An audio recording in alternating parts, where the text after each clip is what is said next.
Welcome to First Beliefs, the podcast dedicated to exploring the ancient wisdom, spiritual traditions, and sacred knowledge that human beings have carried across thousands of years of living, searching, and reaching towards something they could feel but not always name.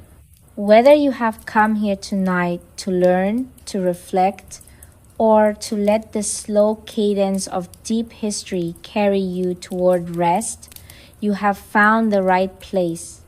Here, we do not rush.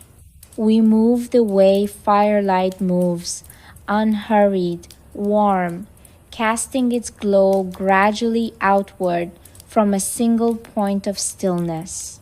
Tonight, we are going somewhere that human beings have been going, physically, spiritually, and in the deepest chambers of the imagination, for as long as our species has had eyes to lift toward the sky. We are going to the mountains, not to climb them in any athletic sense, not to conquer them or measure them or plant a flag at their summits.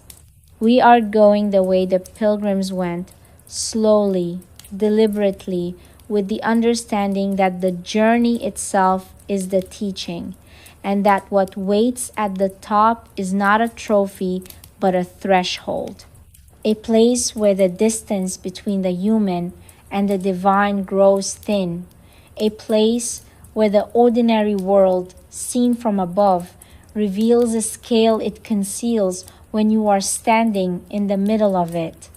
Tonight's episode is about sacred mountains and why gods live on peaks. And across our time together, we will travel through 5 extraordinary territories. We will begin with the idea of the mountain at the center of the world, the cosmic peak that appears in the sacred geography of civilizations as far apart as ancient India and ancient Mesopotamia, representing the axis around which all of existence turns. From there, we will ascend to the most famous peaks in the ancient religious imagination.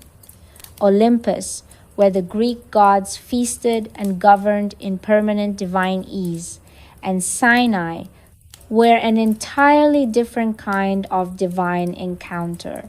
Not ease, but fire, not permanence, but command, transformed the moral history of a people. Then we will travel to the great sacred peaks of the Himalayas and the Andes, where pilgrimage traditions that continue to this day carry living communities into direct relationship with the mountains they have revered for centuries.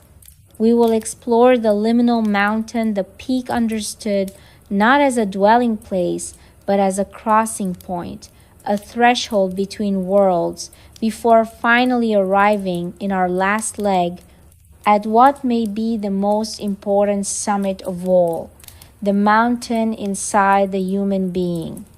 The inner peak that every sacred mountain tradition in its own way has always been pointing toward. This is a long and luminous journey. Let your breathing slow, let your shoulders drop. And if at any point the rhythm of ancient stone and sacred wind carries you gently into sleep, that too is a gift. The mountains will still be there when you wake. But before we begin our ascent, one gentle request.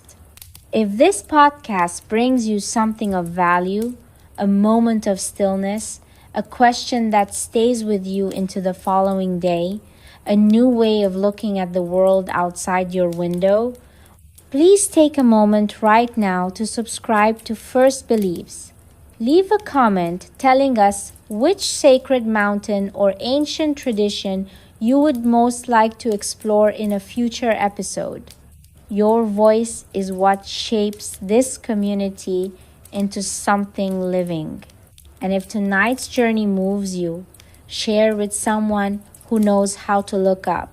Every subscriber, every like, Every comment you leave helps this space grow, and every new listener is another person choosing to slow down and look carefully at the ancient world that still underlies our own. Now, let the valley fall away beneath us. Let the path rise. Let us begin.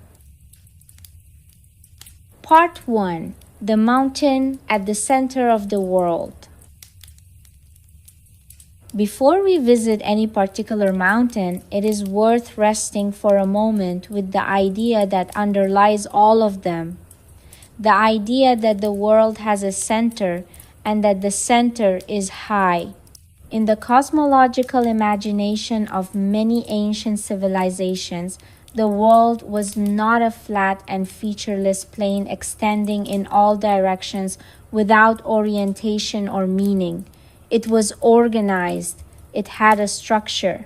And at the heart of that structure stood something that connected the realm of the human with the realm of the divine, a pillar, an axis, a point of intersection between what was above and what was below.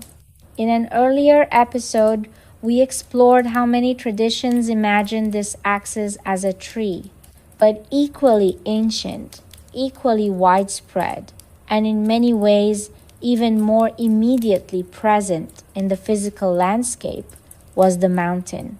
The Sanskrit term for this cosmic mountain, the mountain at the center of the universe, is Mount Meru. In the cosmological traditions of both Hinduism and Buddhism, Mount Meru is understood as the axis of all existence. It stands at the center of the world, impossibly vast, its summit reaching into the highest divine realms, while its roots anchor deep into the foundations of the earth. The gods dwell on its upper slopes and summit. The human world occupies the middle distances, and around its base, the great rivers of the world are understood to flow outward in the four cardinal directions, bringing life to the lands that extend from the sacred center. Mount Meru is not a mountain one can visit. It belongs to the mythological geography of the cosmos, rather than the physical geography of the earth. And yet, it casts its shadow across the physical world in a very particular way, because every real mountain in the traditions that hold Meru sacred participates in something of Meru's quality. Every peak that rises significantly above the surrounding land partakes in some degree of the sacred centrality that Meru embodies in its fullness. The great mountains of the Himalayas, including the peak known in Sanskrit as Sagarmatha, which the world now calls Everest, and the mountain called Kailash, which is perhaps the most directly identified with Meru in living pilgrimage tradition, are understood not merely as large geological formations, but as physical expressions of a cosmic reality. This idea that the physical mountain is a local expression of a cosmic archetype, that the high peak one can see from one's village is a reflection of the mountain at the center of everything, appears in various forms across many different cultures. It suggests something interesting about the way human beings understand the relationship between the visible and the invisible, between the particular and the universal. The mountain on the horizon is not merely itself. It is a sign pointing towards something larger, a window, perhaps, through which the organizing principle of existence can be glimpsed. The Sumerians of ancient Mesopotamia built their great temples, the tiered structures called ziggurats, in the shape of artificial mountains. In a land that was essentially flat, with no significant natural peaks, they constructed their sacred spaces in the form of the thing that was missing from their landscape. The ziggurat rose in stepped tiers from the flat plain, and at its summit stood the temple where the god was understood to dwell. To climb the ziggurat was to ascend toward the divine. To reach the top was to arrive at the point of intersection between the human and the divine realms. The mountain was not there, so they built one, because the sacred required height. Because height was where the gods lived. This intuition, so consistent, so widespread, so immediate, raises a question that we will carry with us throughout this episode. Is the association between mountains and the divine something that human beings learn from their traditions, or something they felt directly in the presence of the mountains themselves? When a person stands at the base of a great peak and feels something that resists easy description, something between awe and smallness, and unexpected peace, is that a cultural response shaped by what they have been taught, or is it something more primary, something that precedes teaching and tradition and arrives directly through the body, through the sudden recognition of scale? Perhaps both. Perhaps the two cannot be separated. The tradition shapes the feeling, and the feeling confirms the tradition. And together they build something larger than either could alone, a relationship between a human community and a mountain that spans many generations and accumulates with each passing century a depth of meaning that no single experience could contain. Let us carry that depth with us now as we turn towards some of the specific mountains that have held the greatest sacred significance in the ancient world. Part 2: Olympus and Sinai, the mountain where the divine speaks. In the northern reaches of what is now the country of Greece, on the border between the ancient regions of Macedonia and Thessaly, a mountain rises to a height of nearly 3,000 meters above the sea. Its summit is frequently hidden by cloud. Its slopes are densely forested in their lower reaches, rocky and exposed above the tree line, and in winter they are covered with snow that persists well into the warmer months. It is a genuinely impressive mountain, large enough and isolated enough in its dominance of the surrounding landscape to have commanded attention from the earliest human inhabitants of the region. The ancient Greeks knew this mountain as Olympus, and in the mythology and religious imagination of the ancient Greek world, it was understood to be the home of the gods. The Olympian gods of ancient Greek tradition, the great family of divine beings headed by Zeus, including figures such as Hera and Athena and Apollo and Artemis and the others, were not understood to dwell in some abstract metaphysical realm entirely separate from the physical world. They lived in the understanding of Greek religious thought in a very specific place.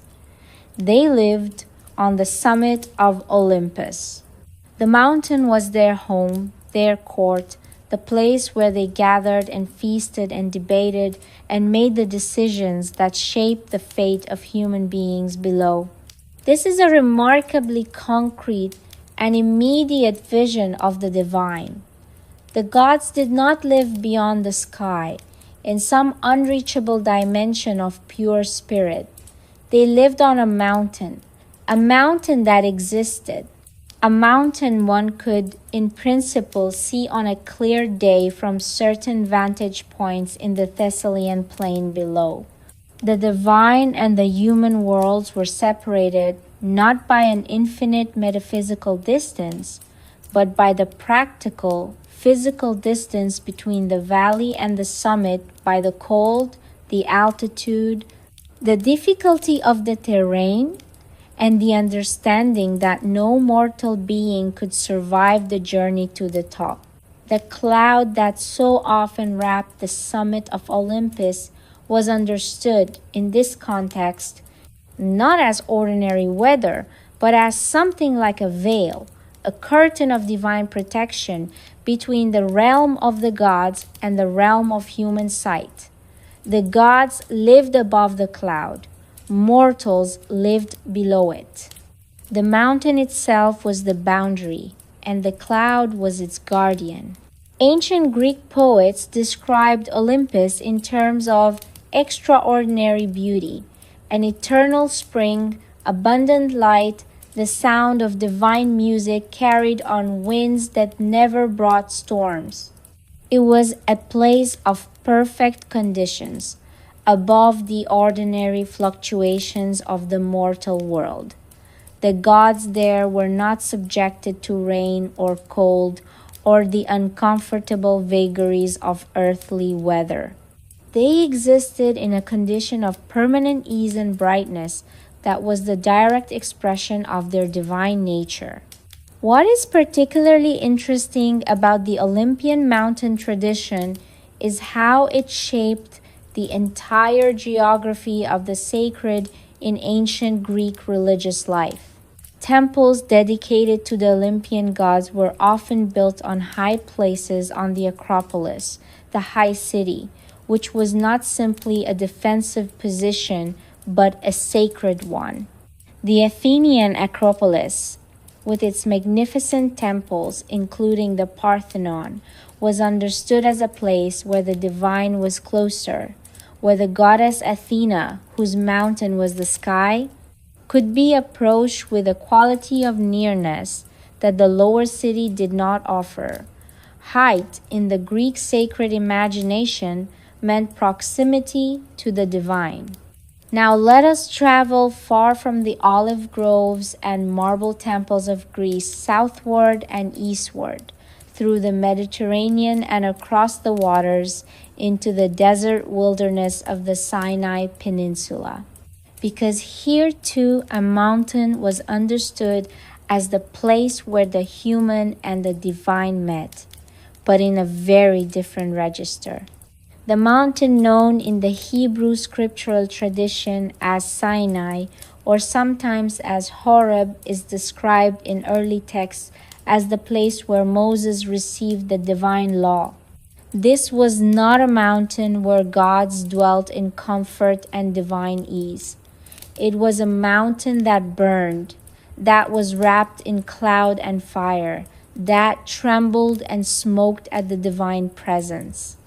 The people camped at its base were instructed not to approach it, not to touch even its edges, because the presence of the divine on the mountain was understood as something of overwhelming power, something that the ordinary human being could not encounter directly without being destroyed by the encounter.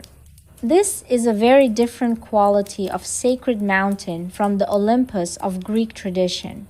Where Olympus was the home of the gods comfortable, beautiful, a place of divine residence, Sinai in the Hebrew tradition was the place of divine encounter. Not residence, but revelation. The divine did not live there in any permanent or domestic sense. Rather, the divine descended there came to meet, and in that meeting something of ultimate significance was communicated. The mountain was not the dwelling of the god, but the threshold of the meeting. It was the place where the distance between the divine and the human contracted to something almost unbearable, something so intense that it required the physical isolation of the mountain, the barrier of cloud and fire, to make it survivable for the human beings below. Both of these traditions, the Greek and the Hebrew, agree on something fundamental, that the mountain is where the human and the divine come closest. They understand that closeness very differently. But the mountain, in both cases, is the place. The height is what makes the meeting possible. Part 3. The sacred peaks of the Himalayas and the Andes.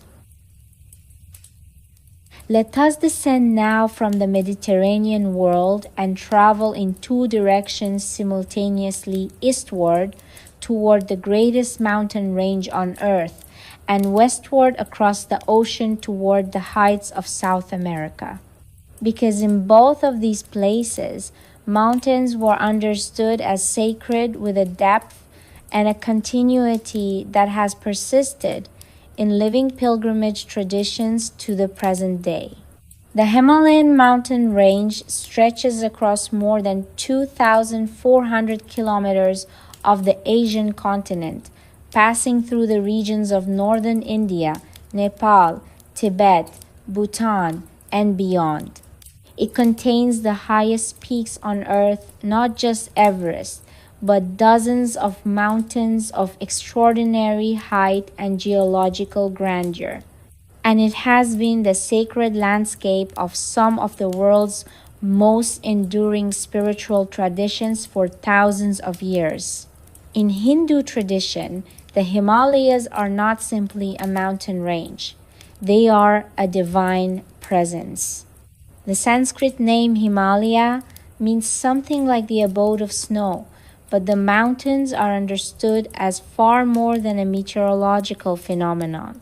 The god Shiva, one of the central divine figures of the Hindu tradition associated with meditation, transformation, and the deepest aspects of consciousness, is understood to dwell in meditation on Mount Kailash, a peak in the Tibetan plateau that is considered the most sacred mountain in the world by followers of 4 different religious traditions: Hinduism, Buddhism, Jainism, and the indigenous Tibetan tradition known as Bon. Mount Kailash rises to a height of approximately 6,638 meters above sea level. Its form is remarkably distinctive, a roughly pyramidal peak with 4 sheer faces that align approximately with the cardinal directions, giving it a quality of natural symmetry that seems almost architectural. It has never been climbed, and the traditions that hold it sacred generally understand it as a mountain that should not be climbed, that its proper relationship with human beings is one of circumambulation, of walking around, rather than ascending to its top. The pilgrimage path that circles Mount Kailash covers approximately 52 kilometers and rises to a high pass of more than 5,600 meters above sea level. Pilgrims have walked this circuit for many centuries, some making the journey once, some many times, some completing the circuit in a state of prostration, measuring the entire path with their bodies laid flat against the earth in an act of extreme devotion. The physical difficulty of the pilgrimage is not incidental. It is understood as part of the meaning. The body's effort in approaching the sacred is itself a form of offering, a way of expressing, through physical reality, the seriousness of the inner intention. The god who meditates on Kailash is not imagined as remote or indifferent. In Hindu devotional tradition, Shiva's presence on the mountain is felt as something genuinely close, something that the pilgrim who has made the long and difficult journey to circumambulate the peak can sense in the quality of the air, in the extraordinary silence that exists at that altitude, in the particular light that falls on snow and rock, in the thin atmosphere of the high plateau. The mountain does not hide the divine. It reveals it to those who have come prepared, in body and in heart, to receive what it offers. In the Buddhist tradition, The mountains of the Himalayas are understood as home to specific divine beings, bodhisattvas, and other sacred figures who have chosen to remain in the world out of compassion for suffering beings.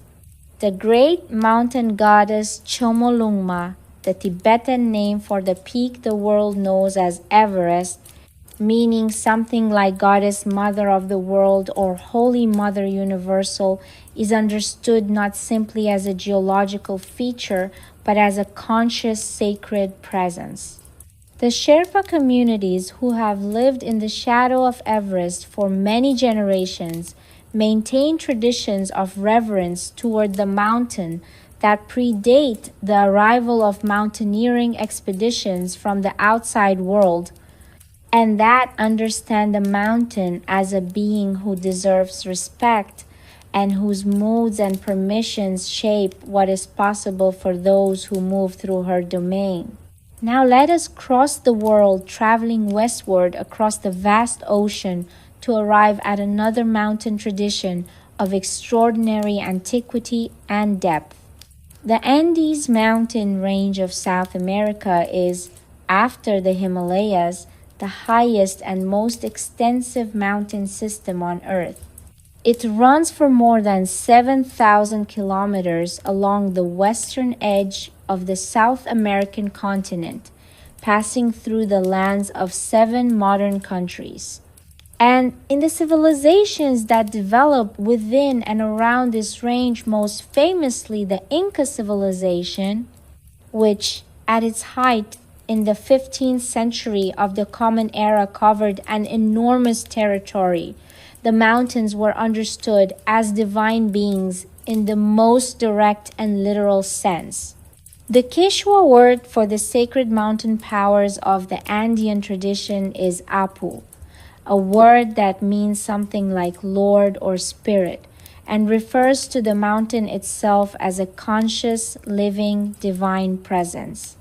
The Apus were not gods who happened to live on mountains, in the way that the Greek gods lived on Olympus. The mountains were themselves divine. The peak was the god. The snow and the rock and the particular quality of wind that moved through a given high valley were all expressions of the living sacred being of that mountain. In the Inca religious system, the Apus were arranged in a kind of hierarchy, greater and lesser mountain lords, with the greatest peaks holding the most power and the most significance for the communities that lived in their vicinity. The highest and most sacred of all the Andean Apus was understood to be the mountain now known as Ausangate, a massive peak that rises to more than 6,384 meters in the region near the ancient Inca capital of Cusco. Its glaciers and its permanent snow were understood as expressions of divine abundance, a source of fresh water and sacred power flowing down from the divine realm into the human world below. Inca religion practiced a form of sacred geography in which the landscape itself was understood as the primary temple. Sequel lines, invisible lines of sacred orientation radiating outward from the central temple in Cusco, connected the city to the mountains and other sacred features of the surrounding landscape, creating a web of meaning that tied the human world into relationship with the divine world through the physical features of the land itself. The mountains were not separate from this system. They were among its most important node points of particular sacred power, where the divine energies of the landscape were concentrated and accessible. Pilgrimage to the high peaks was a central feature of Inca religious practice. Archaeological evidence has revealed sacred sites at extraordinary altitudes, sites where ritual objects were deposited, ceremonies were performed, and in some cases, Sacred offerings were made to the mountain, Apis in the full understanding that the mountain was present and receiving what was offered. To climb toward the peak was to approach the divine directly. The altitude, the cold, the thinning air, the extraordinary perspective that opened as one ascended above the ordinary world. All of these were understood not as obstacles, but as conditions that prepared the pilgrim for the encounter with the sacred that the summit offered. Part 4. The Liminal Peak, between earth and sky. We have now visited sacred mountains on several continents and in several very different religious traditions. And in each of these traditions, the mountain has served a remarkably consistent symbolic function even when the theology surrounding it differs significantly. This consistency is worth resting with. The mountain is always between things. Its base is in the ordinary world, in the zone of human habitation, of agriculture and community and daily life. But its summit is in another zone entirely, the zone of altitude and cold and thin air and extraordinary exposure to the sky. Between base and summit lies the long passage of the slopes, the transitional territory through which the pilgrim or the climber moves from one condition to another, from the familiar to the unfamiliar, from the comfortable to the demanding, from the ordinary to the extraordinary. Scholars of religion have a word for this kind of transitional territory. They call it liminal, from the Latin word for threshold. A liminal space is a threshold space, a place that is neither fully one thing nor fully another, a place of transition and transformation. The mountain, in this understanding, is perhaps the grandest natural liminal space that the physical world offers. It stands at the threshold between the human realm and the divine realm, between earth and sky, between the mortal and the immortal. And to enter this liminal space, to begin the ascent, is to enter a process of transformation. Every tradition we have visited seems to understand in its own way that the journey up the mountain is not merely a physical relocation. It is a change in the condition of the traveler.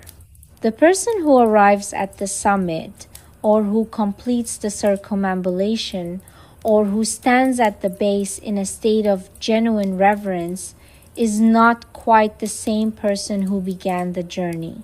Something has shifted. Something has been encountered or released or recognized.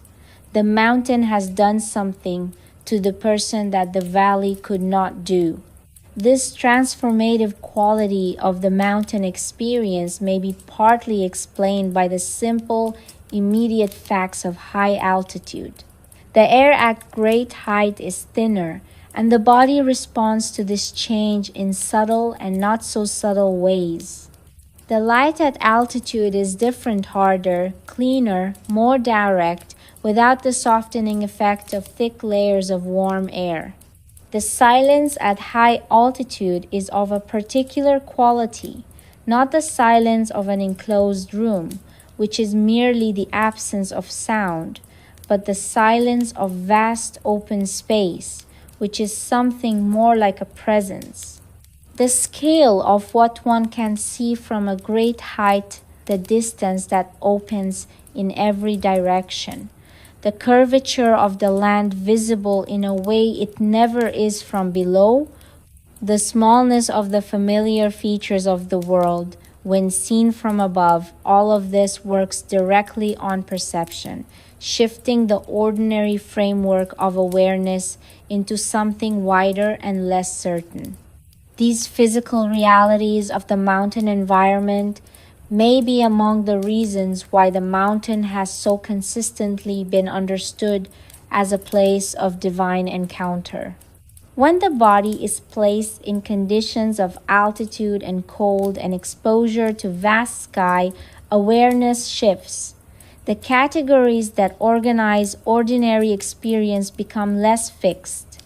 Something that might be described as awe, a quality of expanded, humbled, open perception, arises naturally and without effort. The individual feels small in the way that is also somehow liberating. The concerns and preoccupations that fill the mind in the valley become viewed from the height of a great peak, less absolute, less total. Something larger enters the field of awareness. In many traditions, this shift of awareness that the mountain induces is understood not as a psychological effect, but as a spiritual one, not as something the mountain does to perception, but as something the mountain reveals.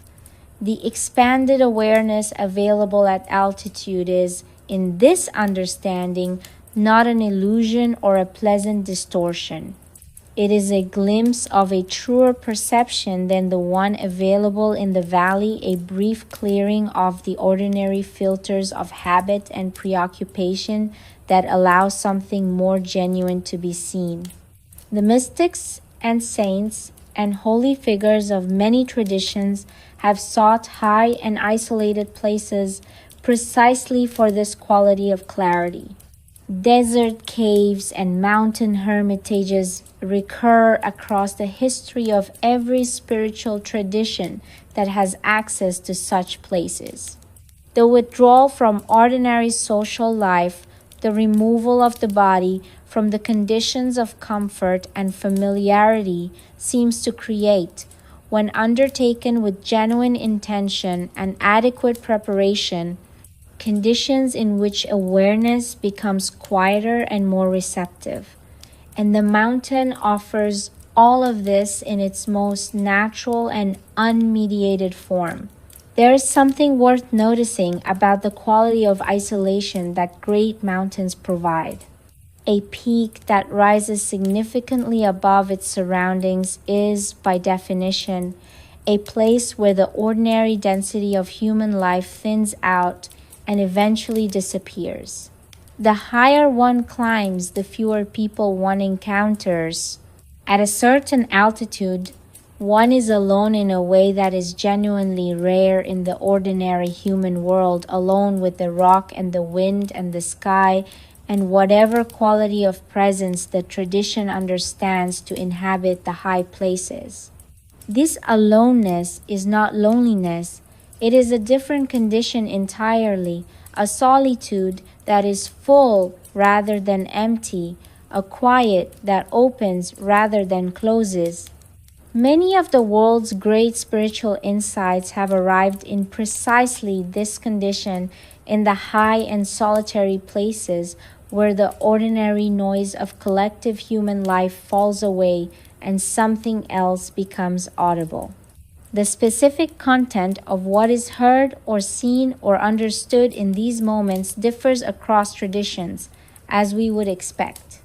But the conditions in which the encounter occurs share a remarkable consistency: height, isolation, silence, and the physical reality of the sky directly overhead, no longer obscured by rooftops or treetops or the haze of inhabited lowlands.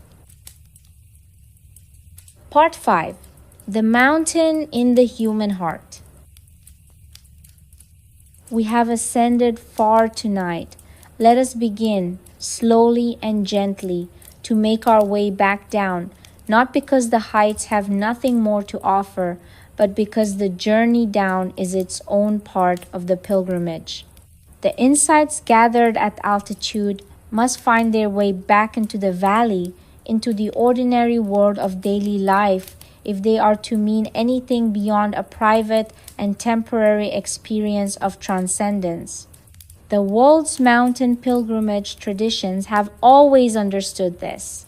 The pilgrim who circles Kailash returns to the village. The Inca devotee who makes the high ascent comes back to the community below. The Greek worshipper who climbs the temple steps on the Acropolis descends again to the streets of the city. The encounter with the sacred on the height is real, but it is not meant to be permanent. It is meant to be carried, held lightly, but continuously in the ongoing life of the person who has made the journey. This carrying of the mountain back into the valley is perhaps the deepest meaning of the sacred peak tradition. The mountain does not exist only for the pilgrim who reaches its summit. It exists for the community that lives in its shadow, for the people who look up at it every day from the valley floor and receive, in that looking, a continuous reminder of something larger than the immediate concerns of the day. The presence of the sacred mountain on the horizon is itself a form of teaching.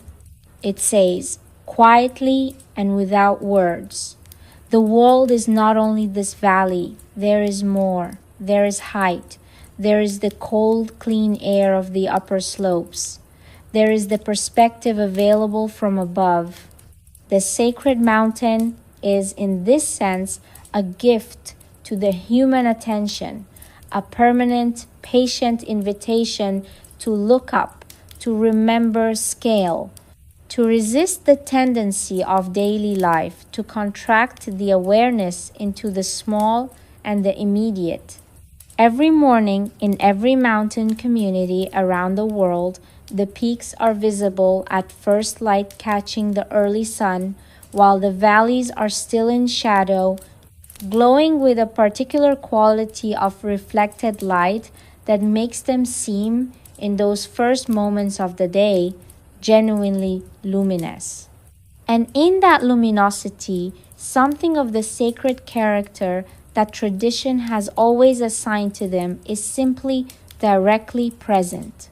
Perhaps this is what lies at the root of the universal human tendency to associate mountains with the divine. Not only the cosmological architecture, the axis mundi, the center of the world, the meeting point of heaven and earth. Not only the mythological narratives, the gods of Olympus, the meditation of Shiva, the Olympus of the Andes, not only the pilgrimage traditions, the circumambulation of Kailash, the ascent of Sinai, the long climb of the Andean sacred sites. All of these are real and significant. But beneath all of them, perhaps, is simply this: the mountain is there. It is larger than anything the human being has made. It was there before any living memory and will be there after. It catches the first light and holds the last light. It draws the eye upward. And in being drawn upward, in the simple, involuntary act of lifting the eyes from the ground to the peak, something in human awareness responds, something loosens, something expands. The mountain does not need a temple to be sacred. It is sacred in itself, by virtue of what it is, by its height, its permanence, its capacity to draw the attention outward and upward from the narrow confines of the immediate. The Zen tradition of East Asia produced, in its classical period, a famous saying about the nature of spiritual insight that has particular resonance in the context of sacred mountains. Before enlightenment, the saying goes, mountains are mountains. After enlightenment, mountains are mountains. What changes is not the mountain. What changes is the quality of attention that meets it. Perhaps all the sacred mountain traditions of the world are, in their different ways, pointing toward this same simple truth. The mountain does not become sacred because a tradition declares it so.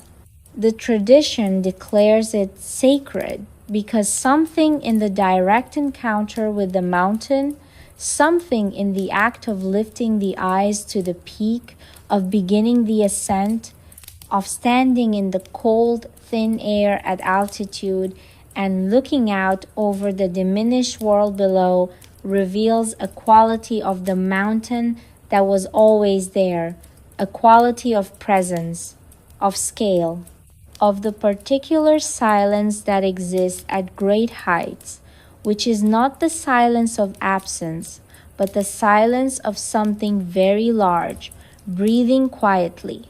The gods, these many traditions suggest, live on peaks because the peaks are where they are most easily perceived.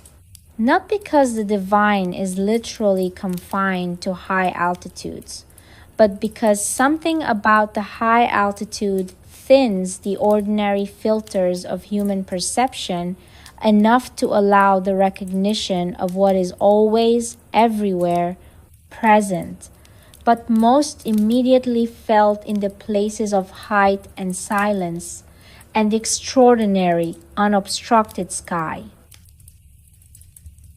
The peak in the distance. The valley is quiet now. The fires are low. The day's work is done, and the community rests in the comfortable darkness of the inhabited world, the world of rooftops and gardens and familiar sounds, and the warm presence of other lives nearby. And above the valley, as it has always been, the mountain stands. Its lower slopes are in shadow, the same shadow that fills the valley. But its upper regions catch something that the valley does not, a residual light, a faint luminosity from a sky that is still remembering the sun. The peak is barely visible in the dark. A shape, a presence, a slightly different darkness against the darkness of the sky. And the stars above it are extraordinarily clear at this altitude, clear in the way that they are only in high and unpolluted places, where the atmosphere is thin and the absence of other light makes the ancient light of distant suns immediately available to the naked eye. Someone in the valley, unable to sleep, steps outside and looks up. They see the mountain. They see the stars above it.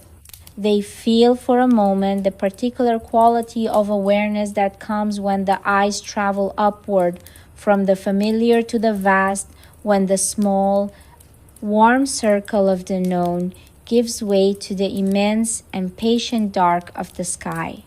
In that moment, something passes through them that has passed through countless human beings in countless valleys beneath countless sacred peaks across the whole of human history.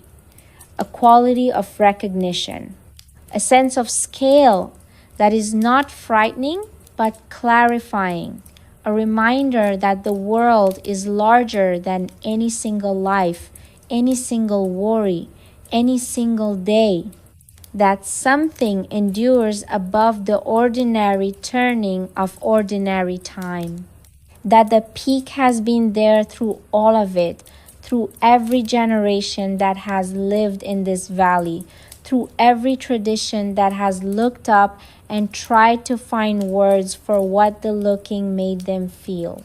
The mountain does not move. The stars continue their slow turning. The night air carries the particular cold and clarity of high places, even here in the valley, at this hour when the temperature drops and the sky opens.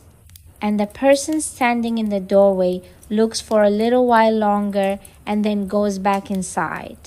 But something of what they saw remains with them, some quality of openness, some residue of expanded awareness as they settle back into the warmth of the ordinary world. This is what the sacred peaks have always offered. Not a permanent escape from the valley, but a reminder of what is above it. not an answer to the questions of daily life, but a perspective from which those questions settle into their proper proportion. Not the divine itself, perhaps nothing so simple or so final, but an opening in the ordinary that allows the possibility of the divine to be genuinely felt. The mountain breathes in the dark. Its glaciers move, as they have always moved, by the length of a heartbeat each year. Its rocks endure in the cold, as they have endured through ages that make the whole of human civilization seem like a single quiet morning. And its peak receives, each dawn, the first light of a new day catching the sun before the valley does, glowing briefly with that particular luminosity that pilgrims and poets and dreamers and the simply curious have always recognized as something worth a second look. The peak rises, the clouds gather and part, the wind moves through the high places with its ancient voice. And somewhere far below, in the valleys where human life has always made its home, a person lifts their eyes. This has been First Beliefs. Thank you for climbing quietly with us tonight. Until next time, may your eyes find their way now and then to the heights.